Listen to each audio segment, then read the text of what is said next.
What's up, nature lovers? In this video, I just wanted to talk about anything.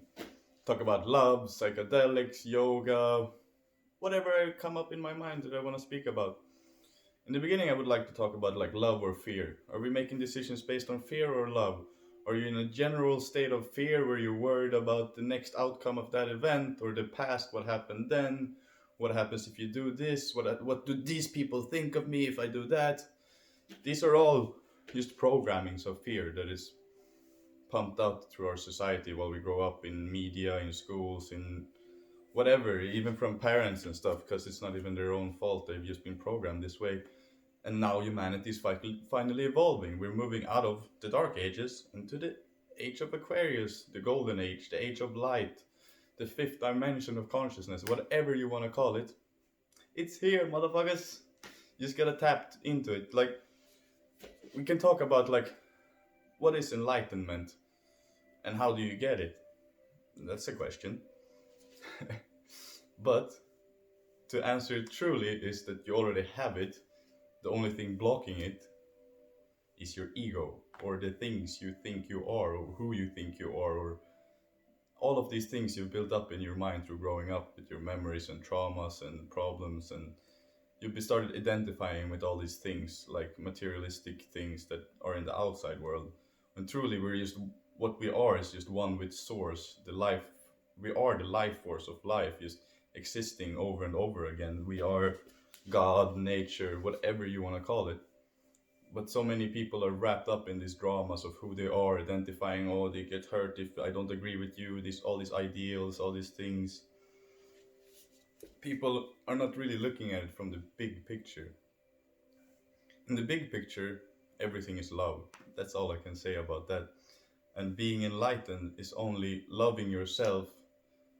Both, it's two things you kind of ways. You love yourself fully, so your self-talk in your head is always nice. Like, treat yourself in your head, in your mind, become the master of your own mind, become control of your thoughts, and have them always in a positive manner, in creation mode instead of putting yourself down mode.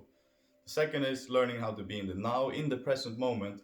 If you truly, sometimes, this is only for people who have felt it, but if you've ever been fully in the moment, and you have when you were a kid, you were playing with this thing and you were fully engaged and nothing else existed except this toy you had, or this flower, or this log, or this frog in the woods, whatever you were playing with, then we were fully engaged in the now, and then nothing else exists. And that's what being enlightened is about, basically. You can just be so engaged in the moment, because the moment is such pure bliss, so your mind turns off, it goes blank, all the self-talk goes poof, and you're just fully engaged in the moment. And there's a lot of ways to reach this state, or whatever you want to call it. Christ consciousness, the nothing, there's so many things to call it, it doesn't even matter anymore. It's about reaching a point where you have full clarity and know yourself fully.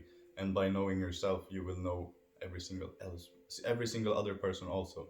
And I'm not talking about their superficial identifications or their things or their memories in their life. You will know who they are on the inside, and that it's all the same, and you would love them as much as you love yourself. Like, I love every single person in the world, no matter what they did. Even if they were a pedophile, if they did something like that, it's all part of the matrix of the Babylon. It's conditioned through culture, and they've been programmed into these things. Of course, you can't just blame the society on things. People have to take responsibility of their own, but we're brought up in so much dark, so of course people are shoved into the dark and do dark things. But the light is here, and it's time to shine. I don't even know what my point, but I'm just rambling this video and see if you guys can make any sense of it, because I'm having fun. So I hope you guys are having fun and learning at the same time.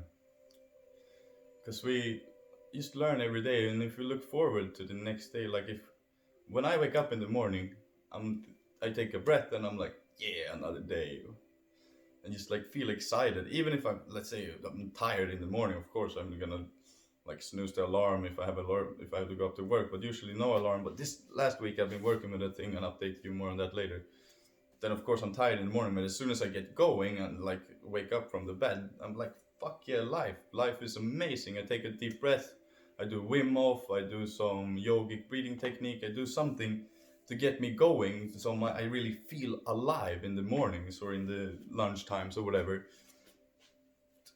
And I think it's a really important part of life that people just pushed away in today's society is breathing, pranayama, like in yoga things. I'm getting more and more into it now. Like before I only did Wim Hof, now I'm starting to study all the, like where Wim Hof comes from, like the yogic things. And in any ancient culture, they all had different breathing techniques, like how to truly feel alive. Different meditations from all around the globe, and it's not just one place that told another place. It's basically everybody figured out that oxygen, like before technology and everything blinded us, it was so obvious to us that this was the life force of what gives us life. It's so obvious to see. Use the force, like watch Star Wars. I'm just kidding, but use the force and you will become enlightened. That's what I'm gonna tell you. And yoga and all these other things also, like yoga, tai chi. Most people think you do yoga, but you don't do yoga. It's not a thing you like go do some yoga, this mat here now. No, that's a yoga exercise. You can a part of yoga, an exercise in yoga. But yoga means union. It's a thing of like way how you live. It's a lifestyle. And people think also when you do a yoga exercise that it's about being flexible or getting as flexible as possible. But no, of course, that's what happens after some time with yoga exercises. You get the discipline to get your body in shape and super flexible and all these things. That's a pro. That's like a bonus of what happens when you live the yoga kind of lifestyle. But what it really is moving your body with your breath. So much that you just get into the present moment and nothing else exists except your breath and your moment with your whole body. Like,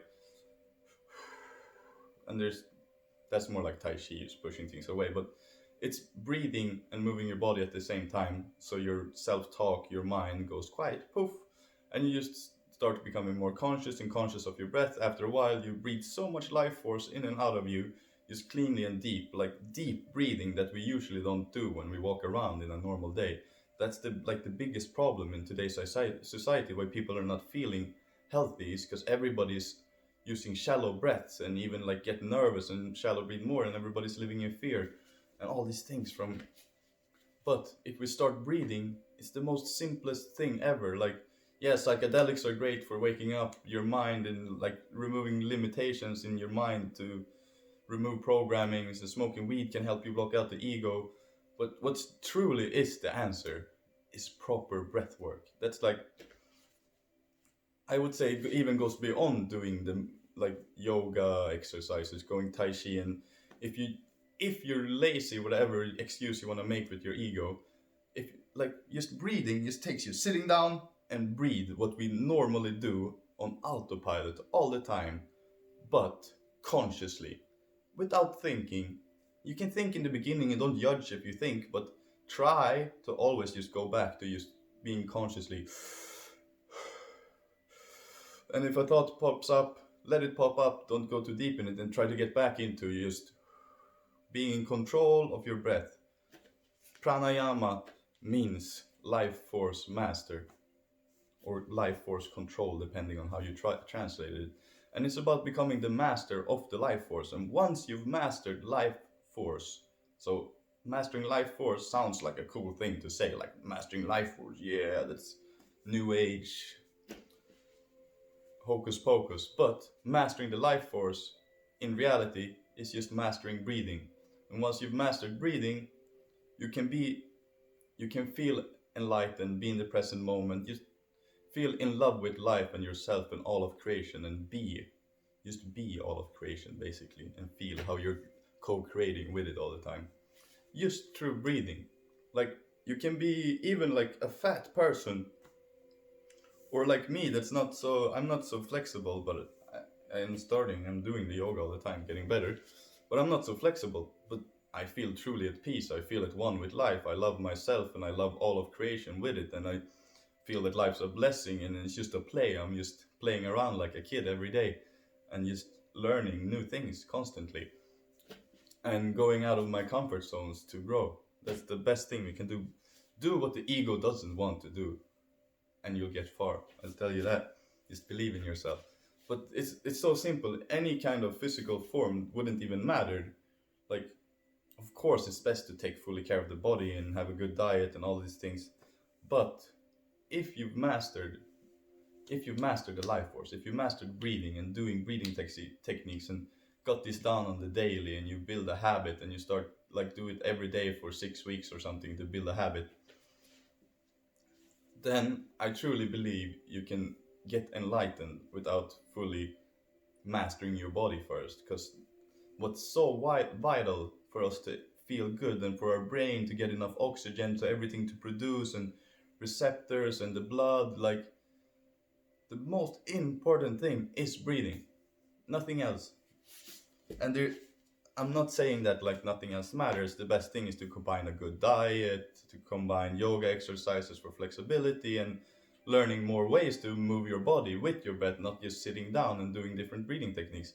But just learning how to breathe is probably the first step that will spark you on your journey, because you will then get the taste of how it feels to be truly enlightened for a while. Like, poof, you will do a couple of breathing sessions, like maybe for a month, and then you get that magic session where you go poof, and it alters your state of consciousness, and you get to taste how it feels to be truly enlightened. You become one with everything. You become the Brahman, the God self, the all of creation, the source of energy in life, love.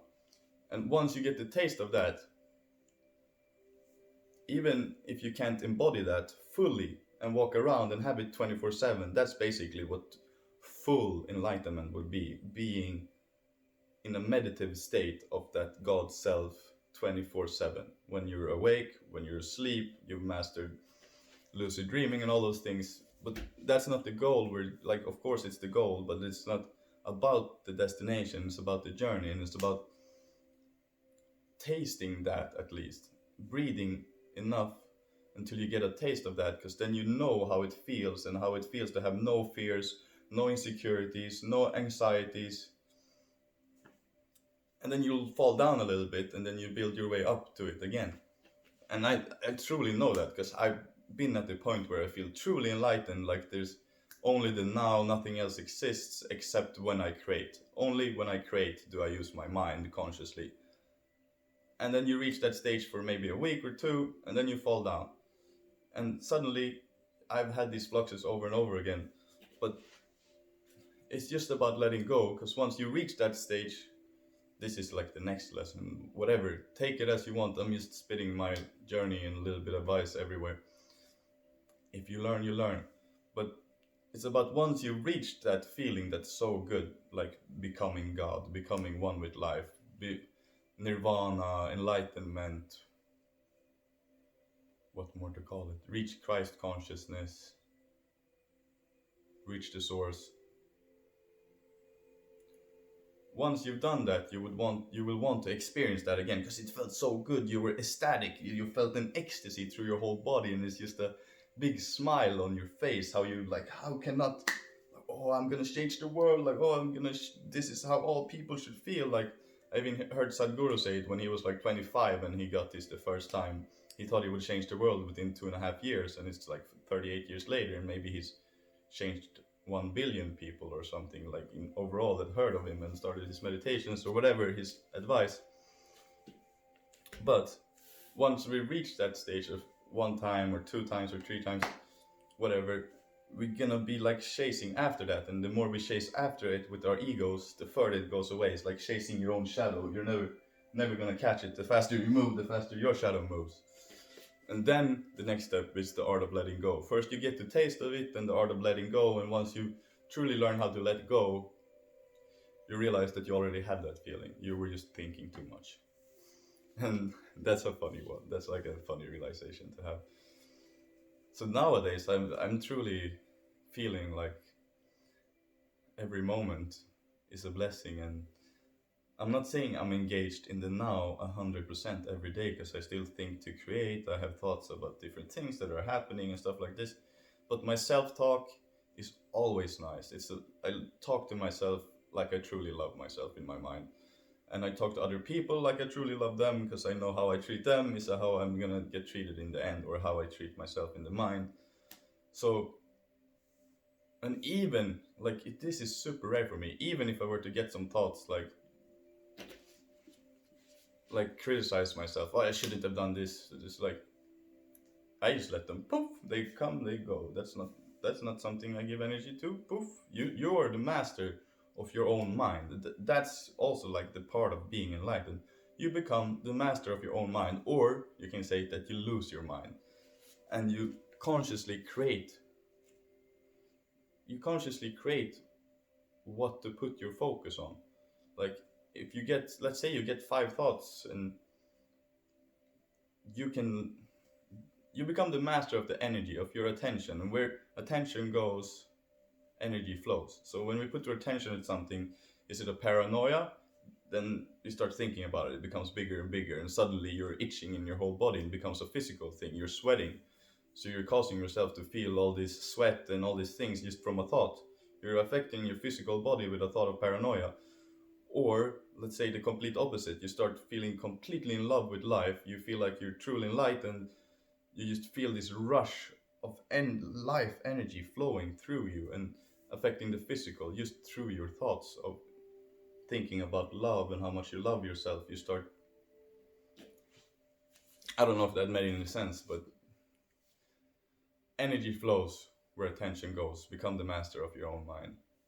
And becoming the master of your own mind is like this cold exposure. It's Wim Hof breathing technique. It's yogic breath work. It's yoga exercises. It's Tai Chi. It's Qigong. It's climbing a mountain. It's going for a walk in the nature. It's sitting down to meditate. It can happen like this. It can be an instantaneous thing. You can have one realization and your whole mind goes like poof. And then you're enlightened. Because you always were. You were just building up this image of yourself in your mind that we call the ego. All these things you hate, all these things you wish you didn't do, the regrets, what you don't like about that person, these judgments about that, what you don't like about yourself, and all these things that you think that you should be because people told you while growing up, so you're trying to meet these people's expectations. Poof, let it all go and be in this moment, right here, you and me, the same thing. I am you and you are me, and I'm only here to help us. And what is us? We're God. Don't you remember? We are the source of creations. Our lives is like, this is also the perfect time to create. It's the age of enlightenment, age of Aquarius, golden age. It's all here. This is the time. If any time was the most perfect time ever, now is the time to chase your dreams. Like if you have something you truly love, that people tell you, oh, you're never gonna make it, oh, you can't get rich from painting, or you can't get rich from that, you're never gonna make it with that, you're not gonna become a rapper, you're not gonna become a beat maker. If you love what you do, I'm not saying if you're trying to do it to get famous or to earn money or these things, that's not what I'm talking about. You can still do it, but it's not gonna be the same blessing. If you truly love what you do, like if you have a hobby that you love so much and you can do it if you truly just chase it and practice it and do it daily and make it public. You have social medias, you have Instagram, YouTube, Facebook, you could share your things with pictures there. Everything's possible right now. Chase your dreams, because this age we're living in now is the age of the chosen ones. Everyone is Jesus, everyone is Buddha, everyone is Muhammad, whatever. All the religions were right before they were manipulated. And we are just pure love.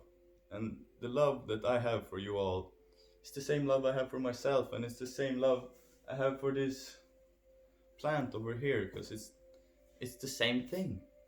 It's just energy that we created with our consciousness.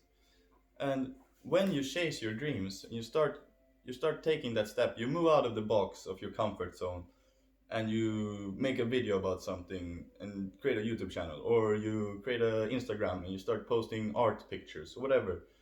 And you're chasing it, and you took the step to go out of the box, then the universe, God, whatever, life, we will call it life, then life will start moving in your favor, like you are the main attention in life. Everything will start to get attracted to you that's needed for you to achieve your dreams. And as long as you never give up and you keep chasing what you love all the time, the perfect synchronicities will come in place for you, and you will fail. You will feel like, oh, was that right? Or blah, blah, blah. Should I give up? Or don't listen to thoughts that try to put us down. Chase your dreams with love. Never give up. Have dedication. And just fucking do it. Just fucking do it. And enjoy what you're doing. Because if you don't love it and enjoy it, then why are you doing it? And then you can think like, oh, if you're not loving or enjoying anything, but the depressed person doesn't love and enjoy things because they're depressed. Or they just think they're depressed because they've started thinking that in their mind, and they've built that into a habit and feeling bad about themselves and starting this pity thing.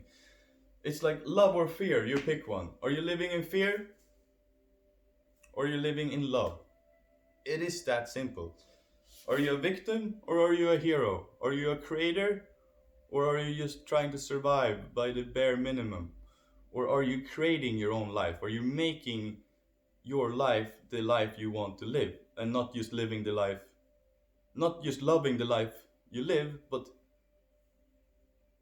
creating the life you want to live? I don't know what I was gonna say. I'm just rambling on.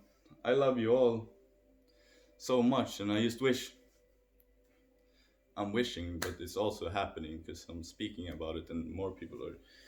It's happening. Everybody's starting to wake up. Of course, there's people, of course, gonna take slower to wake up. But I can see a lot of artists like Kanye West is waking up. You can see, even if people say he's Coco, you can see him on Joe Rogan podcast. He's truly waking up. He wants to build schools where he teach about consciousness and about growing your own food and all these things. Even like Miley Cyrus seems woke on Joe Rogan's podcast. People are waking up. People are realizing that we are one with life. That nature has all the answer. We've been fooled by mass media, big pharma, the banks. Things are coming to light.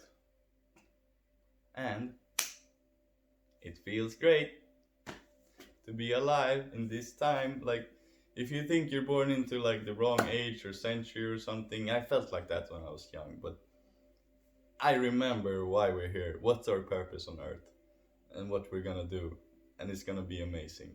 Cause it's just gonna be amazing. In a few years, let's say 5 years, psychedelics are gonna be legal. Mushrooms are gonna be legal. DMT is gonna be legal. Because we have all these molecules in our brain already. We can already produce DMT through our pineal gland. We already have like mushroom DMT similar things producing in our brains when we're kids. And when you meditate and you do yogas and breathing techniques, you start producing DMT and all these acid similar molecules and mushroom similar molecules in your brain, and opioid receptors, cannabinoid receptors. If we're truly in the present moment and we've activated all our chakras and we're living at one with life and the source, then we're constantly high. We're like even higher than you are if you smoke a joint. So why would all these things in nature be illegal? And I'm not gonna go on a rant about that now. Nature is gonna be legal in a few years. It's gonna become too obvious. I truly believe that Corona is a blessing in disguise for people to go inside, they get locked in their house or whatever, but they get to reset from the rat race and they're like autopilot off, or like, I'm not running to work, I don't have to get a Red Bull, I'm not gonna smoke a cigarette, I'm not drinking my coffee, I don't have to be there yet. Okay, who am I? I think that's what's happening in Corona right now. I think people are having to pause for a moment, and you can see super clearly which people are like listening to the news and having to wear a mask all the time, afraid to be next to people, or which people are just like, I take care of myself, I'm a healthy person, I breathe, I eat good food, who gives a fuck about corona? Give me corona. I have a good immune system that I trust. I trust my body. I love myself. I'm not gonna fucking stay inside in a curfew and just because people in the government, they just want to control us and hide things and use fear propaganda so they can do something else in the background. Or like make make an excuse for the economy to crash because it's been on its way to crash for years. Every country in the world has fucking debt in billions to the banks. There's so many reasons for this, but I truly feel like Corona is a blessing. Okay, I'm in Sweden right now. There's no mask laws. You don't have to wear a mask anywhere. Most people are not. You rarely see someone. I saw one person with a mask today when I was in a shopping mall. So if Sweden can run around without mask and everything's fine, the rest of the world can do. And we can let people who get sick, we can help them, do our best. But people die. Let's accept this fact. People die. Let's not shut down the whole world because people die. Seems a little bit ridiculous to me because more people die from alcohol, more people die from pharmaceutical pills, people die from suicides. People don't die from the flu anymore because now corona exists, so every flu case is corona, you know. Don't believe the numbers of the corona cases around the world. It's like, even here in Sweden, I saw fast on the phone, like a new Swedish famous like mainstream newspaper that's like everybody watches, Expressen. They were saying, oh, the hospitals in Uppsala, they're super full, they can't even handle it, blah, blah, blah, it's so full, be careful, everybody stay inside, blah, blah, blah, blah, we're gonna do restrictions maybe soon, I don't know. What do you guys think, like, on the newspaper? And then you see, like, the Uppsala doctor make a Facebook statement, like, what are you guys talking about? This is fake news, we're not full of corona, the whole hospital is not a queue, we have plenty of time for all our patients, there's no problem. Like the news just want to fill you full of bullshit and fear to keep you in their agenda, in their little box of beliefs. If you want to stay in the Babylon, stay in the Babylon. I'm leaving. I'm going straight to Zion, motherfuckers. I'm already in the Nirvana. I reached the 5th dimension of consciousness, which can be called Nirvana, it can be called heaven, it can be called Zion. It can be called enlightenment. It can be called love. It can be called the unified field in quantum physics. But in reality, it's just human consciousness evolving. And people have been able to reach this stage of consciousness for ages, for thousands of years. But in this day and age, it's not just gonna be like one Jesus walking around and preaching to the people and reaching this stage of consciousness. All of humanity is evolving to this stage of consciousness because otherwise nature won't make it. And if nature doesn't make it, we don't make it. So we're evolving and it feels great. I don't know, I went up like this to say goodbye, but it feels better to say goodbye like this. I love you all. What do you guys think of this video? Like and subscribe, share to people, post it on your Snapchats, your Instagram. Like, let's create a wave of some energy and just put the word out there and just vibrate through the whole earth and wake everybody up. And if you guys help share and stuff like this, it just goes faster. And if you don't feel like it, don't do it. I'm just asking for a favor. I love you all. Stay blessed. Stay in love. Meditate. Whatever. Take care of yourself. Peace.